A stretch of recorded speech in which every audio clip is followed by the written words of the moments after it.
और जहाँ जहाँ धर्म, जाति, इन चीज़ों का प्रकोप ज़्यादा हुआ है वहाँ वहाँ पतन हुआ है। ये जानने के बाद भी हम उस रास्ते पर चलते हैं, ये मेरी सबसे बड़ी चिंता है। एक शब्द में कहूँ तो बुरा हाल है इस समय, बुरा हाल। वैज्ञानिक दृष्टिकोण की बात करना खतरे की बात है इस समय। दुनिया के सारे डेवलप्ड कंट्रीज वही हैं जिन्होंने साइंस की ठीक से पढ़ाई की है। होना ये चाहिए था कि पढ़ाई लिखाई पे जोर बढ़े, साइंटिफिक टेम्पर पे जोर बढ़े। हो ये रहा है कि हम उसके अगेंस्ट जा रहे हैं। मेरा फियर ये है कि चाइना जिस गति से बढ़ रहा है, हम अभी उसके आसपास भी नहीं है। हमें बहुत कोशिश करनी पड़ेगी उसके लिए। रिलीजियसनेस ज़्यादा हावी है, कास्ट ज़्यादा हावी है, नेशनलिज्म का भी जो इमोटिव वाला मामला है वो ज़्यादा हावी है। उसके पीछे जो गहरे कॉन्सेप्ट हैं वो कम आ रहे हैं। और यूट्यूब वगैरह पे अगर 100 इन्फ्लुएंसर्स हैं तो उनमें से मेरे ख्याल से 5-7 ही हैं जो कायदे की बात कर रहे हैं। बाकी तो कोई गोबर खिला रहा है, तरह तरह के अंधविश्वास फैला रहे हैं। अजीब किस्म की बात है, उनकी फॉलोइंग बहुत ज़्यादा है, दुख की बात है। What's your biggest fear for India? मेरा फियर ये है कि चाइना जिस गति से बढ़ रहा है, हम अभी उसके आसपास भी नहीं है। हमें बहुत कोशिश करनी पड़ेगी उसके लिए। दूसरा फियर ये है कि होना ये चाहिए था कि पढ़ाई लिखाई पे जोर बढ़े, साइंटिफिक टेम्पर पे जोर बढ़े। हो ये रहा है कि हम उसके अगेंस्ट जा रहे हैं। हमारे अंदर क्यूरियोसिटी, साइंस को लेकर जिज्ञासा वो कम है। रिलीजियसनेस ज़्यादा हावी है, कास्ट ज़्यादा हावी है, नेशनलिज्म का भी जो इमोटिव वाला मामला है वो ज़्यादा हावी है। उसके पीछे जो गहरे कॉन्सेप्ट हैं वो कम आ रहे हैं। आज वो बढ़ रहा है? मेरे ख्याल से आज की स्थिति में साइंटिफिक टेम्पर कम हो रहा है, बढ़ नहीं रहा है। नहीं, रिलीजियस कॉन्टेक्स्ट और रिलीजियसनेस बढ़ रही है और ब्लाइंड वाली, रिचुअल्स वाली बढ़ रही है, ठीक ठाक बढ़ रही है। बट ज़्यादा लोग पढ़ते हैं, ज़्यादा लोग एजुकेटेड होते हैं, ज़्यादा लॉजिकल होते हैं, तो रिलीजियसनेस। इसकी बड़ी वजह सोशल मीडिया है। सोशल मीडिया ने बहुत सारे ऐसे लोग जो गांवों में, कस्बों में थे, जिनके पास बहुत कंटेंट नहीं था, उन्हें खराब कंटेंट पर परोसना शुरू कर दिया है।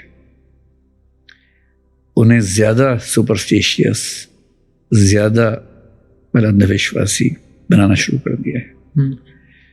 और यूट्यूब वगैरह पे अगर 100 इन्फ्लुएंसर्स हैं तो उनमें से मेरे ख्याल से 5-7 ही हैं जो कायदे की बात कर रहे हैं। बाकी तो कोई गोबर खिला रहा है, कोई तरह तरह के अंधविश्वास फैला रहे हैं। अजीब किस्म की बात है, उनकी फॉलोइंग बहुत ज़्यादा है, दुख की बात है। उससे बड़े दुख की बात है कि हमारे देश और राज्यों की सरकारें इस पर कठोर कदम नहीं उठा रही हैं, जबकि साइंटिफिक टेम्पर संविधान में, डीपीएसयू में लिखा हुआ है। सॉरी, फंडामेंटल ड्यूटीज में लिखा हुआ है 51 में।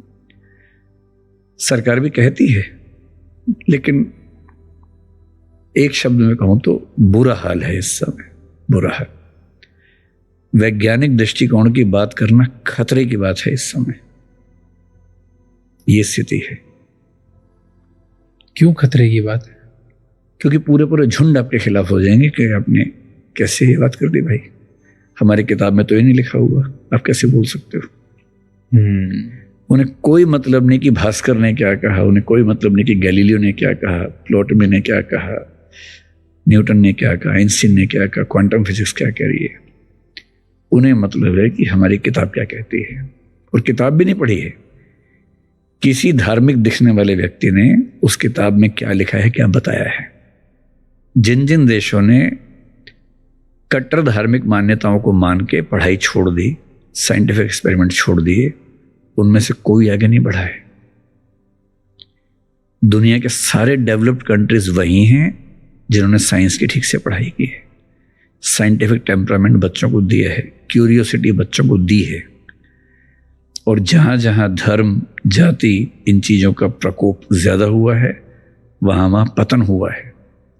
ये जानने के बाद भी हम उस रास्ते पे चलते हैं, ये मेरी सबसे बड़ी चिंता है। सबसे बड़ी होप क्या है? क्या अच्छा हो रहा है जिसकी वजह से हम इन सब प्रॉब्लम से शायद बहुत बेहतर तरीके से आगे निकल? भारत की सोसाइटी का ना एक वो शॉक ऑब्जर्विंग कैपेसिटी बहुत स्ट्रांग है। शॉक एब्जॉर्बर्स हमारे अंदर बड़े मजबूत हैं हमारे कल्चर में।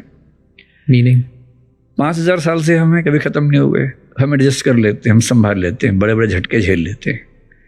तो हो सकता है कि ये जो मैं कह रहा हूँ एक ट्रेंड हो और कुछ समय के वो ट्रेंड खत्म हो, फिर से हम उस रास्ते पे देखें जो होना चाहिए।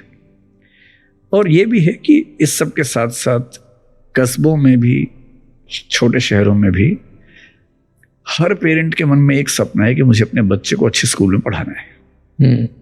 आजकल हमारे पेरेंट्स अपने बच्चों की पढ़ाई पर जितना इन्वेस्ट कर रहे हैं, बेशक उधार लेके करना पड़े, मैं स्कूलिंग की बात विशेष रूप से कर रहा हूँ, इंग्लिश मीडियम के स्कूल में ही पढ़ाना है, अच्छे प्राइवेट स्कूल में ही पढ़ाना है।